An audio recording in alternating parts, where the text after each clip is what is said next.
Remote कंट्रोलवर काम करायला मी नादान नाही. खासदार नागेश पाटील आष्टीकर यांचा आमदार प्रज्ञा सातव यांच्यावर पलटवार. दिल्लीवाल्यांना माहित नसल्यानेच विधान परिषदेची उमेदवारी मिळाली. आमदार प्रज्ञा सातव ह्या माझ्यापेक्षा सिनियर नसून ज्युनियर आहेत आणि रिमोट कंट्रोलवर काम करायला मी एवढा छोटा आणि नादान नसून त्यांनी महाविकास आघाडीचे काम केलेच नाही. कदाचित दिल्लीच्या लोकांना हे माहित नसले म्हणून विधान परिषदेची उमेदवारी मिळाली असावी, असा पलटवार खासदार नागेश पाटील आष्टीकर यांनी मीडियाशी बोलताना केला.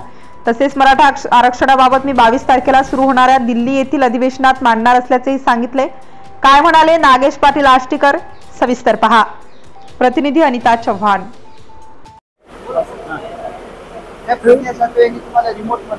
प्रज्ञास तो रिमोट म्हणायला त्यांनी लक्षात घेतलं पाहिजे की माझ्यापेक्षा ते सिनियर नाही आहेत, माझ्यापेक्षा ज्युनियर आहेत आणि रिमोट कंट्रोलवर चालायला नागेश पाटील काही इतका छोटा माणूस नाही आहे किंवा इतका नादान नाही आहे.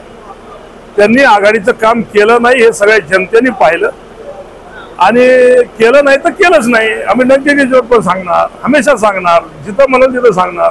आता दिल्लीच्या लोकांना कदाचित माहीत नसेल इथं बसून काय चाललं काय नाही ते, पण इथल्या सगळ्या जनतेने पाहिलं की त्यांनी महाविकास आघाडीचं काम केलेलं नाहीये आणि ठीक आहे, ते आता आमदार झाले, त्यांना शुभेच्छा.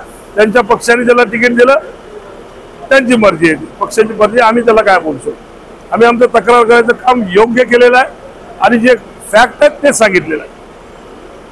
राज्यामध्ये मराठा आरक्षणाचा मराठा आरक्षणाचा विषय जोरात आहे आणि आता तुम्ही जर पाहायला गेले तर आज बातम्या बघा तुम्ही, बऱ्याच राज्यामध्ये हे प्रश्न चाललेला आहे आणि 22 तारखेपासून दिल्लीचं अधिवेशन सुरू होणार आहे आणि त्यामध्ये मी हा प्रश्न सबमिशन केलेला आहे.